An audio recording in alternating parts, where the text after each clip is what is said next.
बिस्मिल्लाहिर्रहमानिर्रहीम रब्बि इश्रह ली सदरी व यस्सिर ली अमरी वहलुल उक़दतम मिन लिसानी यफ़क़हू क़ौली। अस्सलाम वालेकुम students, digital logic and design के कोर्स के सिलसिले में इंशाल्लाह आज हम डिस्कस करने चले हैं काउंटर्स के बारे में। ठीक है जी, काउंटर किसे कहते हैं तो गौर से सुने। जैसा कि नाम से जाहिर है, काउंटर्स काउंट करने वाला यानी कि गिनने वाला, शुमार करने वाला, ऐसे सर्किट जो डेटा को यानी कि 101 को, क्योंकि ये डिजिटल लॉजिक एंड डिज़ाइन का कोर्स है और आपको मैंने बताया था डीएलडी में जितने भी सर्किट्स होते हैं वो 01 पर अमल करते हैं, काम करते हैं। तो काउंटर्स ऐसे सर्किट हैं जो 01 को काउंट करेंगे। ठीक है जी, नाम से जाहिर है काउंटर्स। और काउंटर्स याद रखना हमेशा रजिस्टर से मिलके बनेंगे। ठीक है, फ्लिप फ्लॉप से यानी कि रजिस्टर से, मतलब ये समझ लें कि काउंटर रजिस्टर से मिलकर बनते हैं और रजिस्टर्स फ्लिप फ्लॉप से मिलकर बनते हैं। फ्लिप फ्लॉप बुनियादी सर्किट होता है। तो ये आपके सामने इसकी डेफिनेशन लिखी है। Shift registers counter is basically shift register with a serial output connected to the serial input to produce a special sequence. तो ये जो काउंटर्स होते हैं इनमें अगर इनपुट दिया जाए तो वो सीरियल इनपुट होगा और सीरियली आउटपुट हम इसमें हासिल करेंगे और एक स्पेशल सीक्वेंस के साथ हासिल करेंगे। तो इस सूरत में there are two basic types of counters. एक रिंग काउंटर कहलाता है और एक जॉनसन काउंटर्स कहलाता है। दोनों में क्या फर्क है आइए देखते हैं।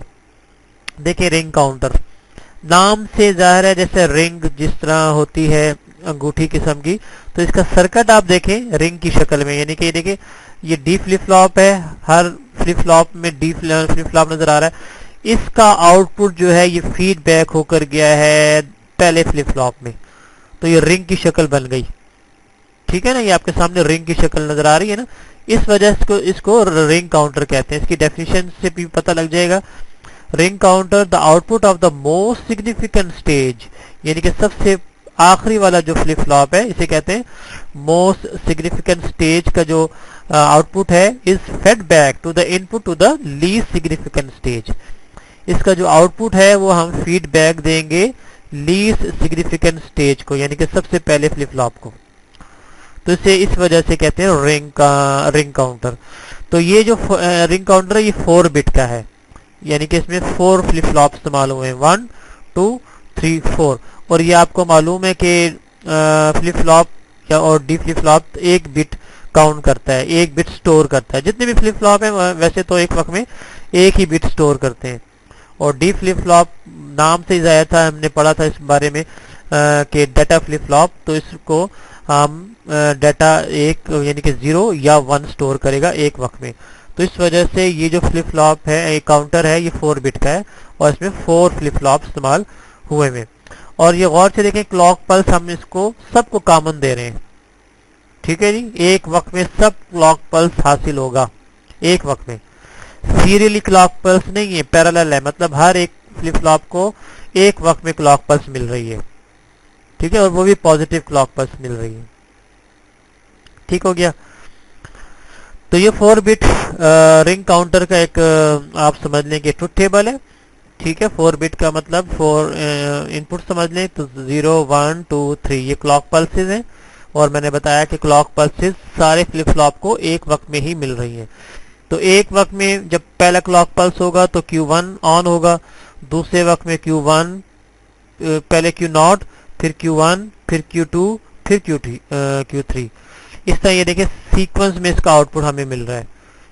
ठीक है, तो ये काउंटर देखिए एक वक्त में पहले Q0 ने अपना स्टोर किया डाटा, फिर दूसरे वक्त में Q1 में, फिर Q2 में, फिर Q3 में। यानी कि आप गौर से देखें 4 बिट रिंग काउंटर में क्या हुआ कि एक वक्त में जो पल्स थी पहले Q0 पर पहुंची, फिर Q1 पे, फिर Q2 पे, फिर Q3 से। इस तरह ये आगे भी चलती रहेगी अगर और भी आउटपुट आपने हासिल करने हो तो काउंटर का मतलब ये देखिए काउंट हो रहा है। ठीक है, एक ये बिट्स काउंट हो रही हैं। तो it got only 4 distinct states, hence mod 4 counter only 4 of the maximum 16 stages are used. So making ring counter very inefficient in terms of the states usage. But the major advantage of a ring counter or binary counter यानी कि 0-1 वाला counter जो होता है सिर्फ 0-1 store करता है, ठीक है। Is that it is a self decoding, ये सेल्फ डिकोडिंग करता है। इसका मेजर एडवांटेज ये है कि अपने आप को ये डिकोड करेगा सिग्नल को, ठीक है, और no extra decoding circuit is needed. तो जो रिंग काउंटर है ना, इसमें कोई अलग से सर्किट हमें दरकार नहीं होगा डिकोडिंग के लिए। इसमें सिर्फ ये खुद ब खुद अपने सिग्नल को सेल्फ डिकोड कर लेगा। ये इसका बुनियादी फायदा है बाइनरी काउंटर पे। तो ये 5 बिट का रिंग काउंटर है, तो जाहिर बात है 5 बिट का है तो इसमें 5 फ्लिप फ्लॉप्स होंगे, यानी कि डी फ्लिप फ्लॉप होंगे 5, ठीक है, 1 2 3 4 5, और सारा फ्लिप फ्लॉप को हम कॉमन क्लॉक पल्स दे रहे हैं। ये देखें, कॉमन क्लॉक पल्स दे रहे हैं, और ये इसका आउटपुट जो है ये फीडबैक होकर चला गया पहले फ्लिप फ्लॉप में। तो ये रिंग काउंटर आपके सामने हो गया। तो इसमें क्योंकि 5 बिट्स हैं तो 0 1 2 3 4, और इसी तरह देखिए पहले वक्त में Q0, फिर Q1, फिर Q2, फिर Q3, फिर Q4। इस तरह ये देखिए सीक्वेंस में इसका आउटपुट हमें मिल रहा है। ठीक हो गया ना। ये 10 बिट का रिंग काउंटर है, यानी कि 10 फ्लिप फ्लॉप होंगे, इसमें 10 फ्लिप फ्लॉप लगे हुए, और क्लॉक पल्स देखें सबको कॉमन मिल रहा है। और इसमें एक और भी सर्किट सिग्नल हमने दिया है, क्लियर का सिग्नल।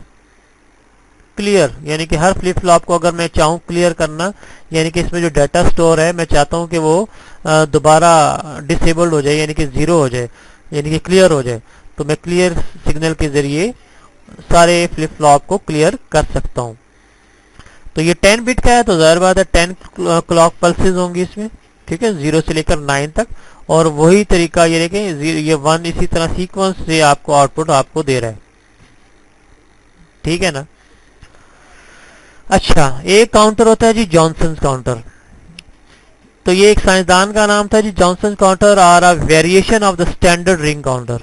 ये रिंग काउंटर होता है, लेकिन इसमें एक फर्क है। ये क्या फर्क है जी, कि inverted output of the last stage fed back to the input to the first stage.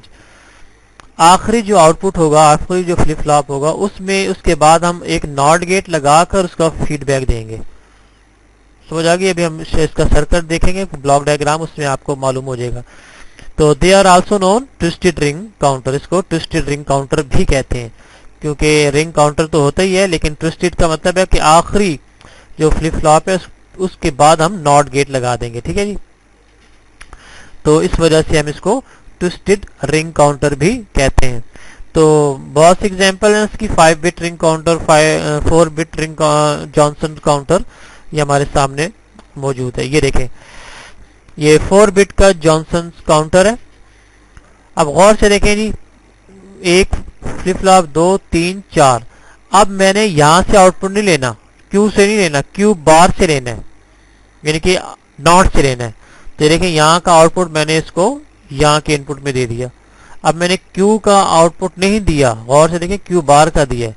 तो इसी वजह से हम इसको जॉनसन काउंटर कहते हैं। बस ये फर्क है रिंग काउंटर में और जॉनसन काउंटर में।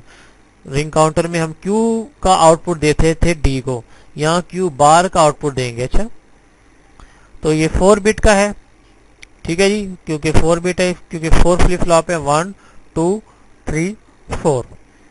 तो ये देखिए आपके सामने क्लॉक पल्सेस नजर आ रही हैं। तो इसका जो आउटपुट होगा ये देखें, पहले वक्त में 0 है, फिर दूसरे वक्त में ये Q1 Q0 1 है, फिर Q0 और Q1 1 है, फिर तीसरे आउटपुट में Q0 Q1 Q2, ठीक है। इसी तरह फिर चौथे स्टेज में सारे 1 1 आपको मिलेंगे, Q0 भी, Q1 भी, Q2 भी और Q3 भी। ठीक हो गया ना। उसके बाद ये देखें, फिर आपने ये गौर से देखें, फिर ये अपनी वापस सीक्वेंस में चला जाएगा। आखिर में देखें Q0 0 हो गया, फिर ये 1 1 आखिर में, फिर ये 2 आखिर में 1 रह गया, फिर ये आखिर में 1 रह गया। तो इस वजह से इसको कहते हैं 4 बिट जॉनसन काउंटर। ये इसका टाइमिंग डायग्राम समझने हैं आप, वेव फॉर्म है इसकी। ठीक है जी, अब गौर से देखें, एक वक्त में ये 1 था, फिर दूसरे वक्त में यहाँ 1 हुआ, फिर ये 1 हुआ, फिर ये 1 हुआ। तो गौर से देखें ये जो सीक्वेंस आ रहा है, ठीक है, ये देखें सीक्वेंस आ रहा है 1 1 1, इस तरह होगा, इस तरह सिग्नल आपके पास आ रहा है। पहले वक्त में ये 1 मिला, फिर ये Q1 मिला, फिर Q2, फिर Q3।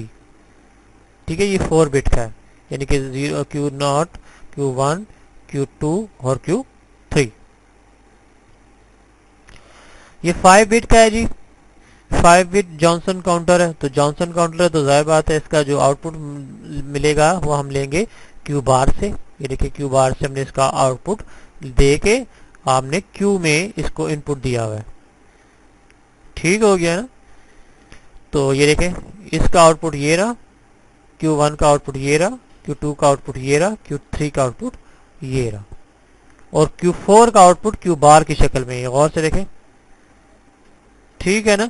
तो ये 5 बिट का जॉनसन काउंटर है। ये इसका वेव फॉर्म है, Q0 से लेकर Q4 तक ये इसका वेव फॉर्म है।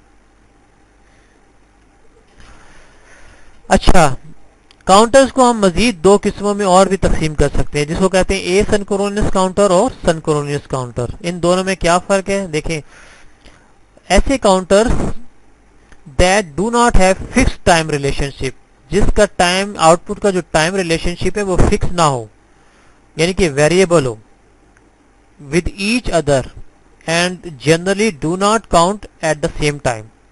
बस सीधा सा मतलब ये है कि इसका आउटपुट जो है वो फिक्स ना हो, वेरिएबल हो, तो उसे कहते हैं एसिंक्रोनस काउंटर। तो asynchronous counter is one in which the flip flop within it do not change state at exactly the same time. ठीक है, इसमें टाइम का अहमियत नहीं होती। तो इसमें जो आउटपुट निकल रहा होता है कभी जल्दी निकल जाता है, कभी देर से निकल जाता है, यानी कि कोई फिक्स टाइमिंग नहीं होती। इस वजह से उसको हम एसिंक्रोनस कहते हैं। इसका दूसरा नाम जो है वो रिपल काउंटर है। ठीक है जी, ये रिपल काउंटर। तो ये इसका 2 बिट एसिंक्रोनस बाइनरी काउंटर आपके सामने दिखाया गया है।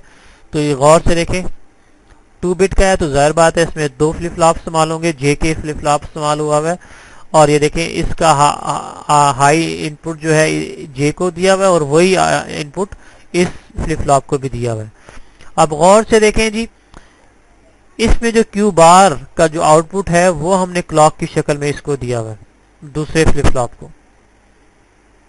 ठीक है ना। तो यही वजह है कि इसका जो आउटपुट है वो फिक्स नहीं होता। इसका आउटपुट उसी वक्त निकलेगा जब यहाँ का क्लॉक पल्स इसमें पहुंचेगा। तो जाहिर बात है इसका आउटपुट फिक्स टाइमिंग नहीं होगी, कभी क्यू बार देर से पहुंचता है, कभी जल्दी पहुंच जाता है इसके इनपुट पे। ठीक है ना। तो जैसे ही पहुंचेगा ये इसका आउटपुट मिलेगा हमें। तो इस वजह से हम इसको कहते हैं एसिंक्रोनस बाइनरी काउंटर। ठीक है, इसका कोई आउटपुट में फिक्स टाइमिंग नहीं है। जब सिग्नल क्लॉक पल्स इधर पहुंचा, ठीक है, FF1 पर, तो उस वक्त उसने आउटपुट निकाला। तो ये वजह है, देखें इसमें Q0 और Q1 है। ठीक है ना। तो कोई फिक्स टाइमिंग नहीं है, तो it is called asynchronous binary counter. तो ये 3 बिट का है, 3 फ्लिप फ्लॉप इस्तेमाल हुए हुए, जे के फ्लिप फ्लॉप इस्तेमाल हुए हुए। ठीक है जी। अब क्लॉक पल्स इसको दिया, इसको तो डायरेक्ट दे दिया, लेकिन इसका क्लॉक पल्स यहाँ क्यू बार से आएगा, और इसका क्लॉक पल्स Q1 से आएगा। ठीक है ना, यही फर्क है इसमें। ये 4 बिट का है, यानी कि 4 फ्लिप फ्लॉप है, यानी कि जेके फ्लिप फ्लॉप 4 है। ठीक है, देखिए कोई फिक्स टाइमिंग नहीं है। देखें Q1, Q0, Q1, Q2, Q3। ठीक है ना। जैसे क्लॉक पल्स आएगा उसके मुताबिक इसका आउटपुट बदलेगा। तो इसी वजह से कोई टाइमिंग नहीं है, तो इसी वजह से इसको कहते हैं एसिंक्रोनस काउंटर। अब आते हैं सिंक्रोनियस काउंटर पे। तो सिंक्रोनियस काउंटर में टाइम जो है ना फिक्स होता है। The counter have a fix time relationship with each other and generally count at the same time. ठीक है जी, सेम टाइम पे ये अपना आउटपुट निकालेगा, और उसमें जो टाइम है वो फिक्स होगा, इसकी जो रिलेशनशिप है वो फिक्स टाइमिंग है। तो यही वजह है इसको कहते हैं सिंक्रोनियस काउंटर। तो synchronous counter is one which all the flip flops are connected to the same clock. इसमें जो क्लॉक पल्स मिलेगी वो हम सब फ्लिप फ्लॉपों को सेम टाइम देंगे, जब भी आउटपुट हमें फिक्स टाइम में मिलेगा। ये देखें क्लॉक पल्स इसको भी सेम दे रहे हैं और इसको भी एक ही वक्त में दे रहे हैं। तो जाहिर बात है जब एक वक्त में देंगे तो उसका जो आउटपुट है वो हमें सेम टाइम में ही मिलेगा, एक वक्त में मिलेगा। समझ आ गई ना। जबकि ए सिंक्रोनस में आपको याद हो कि इसका फ्लिप फ्लॉप, इसका क्लॉक पल्स जब इसको दिया था तो इसका क्लॉक पल्स, इसका जो आउटपुट था वो इसके क्लॉक पल्स में आ रहा था, क्यू नॉट का या क्यू बार का। तो इसी वजह से उसमें टाइमिंग का मसला आ रहा था। इसमें टाइमिंग का मसला नहीं है, टाइम फिक्स है, इस वजह से इसको सिंक्रोनस काउंटर कहते हैं। ठीक है। तो देखिए क्यू बार इस वक्त 1 है, दूसरे वक्त में Q1 चला जाएगा दूसरे पल्स में। इस तीसरे पल्स में अगर होता 3 बिट का तो यहाँ 1 हो जाता है। ये 3 बिट का है। देखें एक वक्त में ये Q बार 1 है, फिर Q1 1 है, फिर Q2 1 है। ठीक है ना। तो सारों को हमने क्लॉक पल्स कॉमन दी हुई है। आप गौर से देखें, इसमें बस एक फर्क नजर आ रहा है आपको कि एंड गेट लगाया हुआ है। इस वजह से लगाया है कि इसका आउटपुट और इसका आउटपुट दोनों को मिला के हमने एंड गेट की शक्ल में इसको इनपुट देना है FF2 को। तो ये 3 बिट का सिंक्रोनस काउंटर है। ये 4 बिट का हो जाएगा जी, 1 2 3 4, क्योंकि 4 फ्लिप फ्लॉप्स आपके सामने नजर आ रहे हैं और इसमें भी 2 एंड गेट का इजाफा है। वो इस वजह से किया गया है कि इसका आउटपुट और इसका आउटपुट दोनों को मिलाकर इसके इनपुट में देना है, और जब आखिरी फ्लिप फ्लॉप का जो आउटपुट है इन दोनों का आउटपुट और इसका आउटपुट दोनों को मिलाकर इसके इनपुट में देना है। तो जब भी हमें आउटपुट सेम टाइम में मिलेगा, जिसकी टाइमिंग डायग्राम आपके नजर आ रही है। उम्मीद है कि आपको ये लेक्चर काउंटर्स का समझ आया होगा। तो मुझे उम्मीद है कि काउंटर्स के बारे में आपके कंसेप्ट क्लियर होंगे। इंशाल्लाह DLD के अगले लेक्चर में फिर दोबारा हाजिर होते हैं। जाने से पहले गुजारिश है कि आप मेरे चैनल को ज़रूर सब्सक्राइब कीजिए ताकि मेरी हिम्मत अफजाई हो। तो इंशाल्लाह अगले लेक्चर में दोबारा हाजिर होते हैं। अल्लाह हाफिज़, अस्सलाम वालेकुम।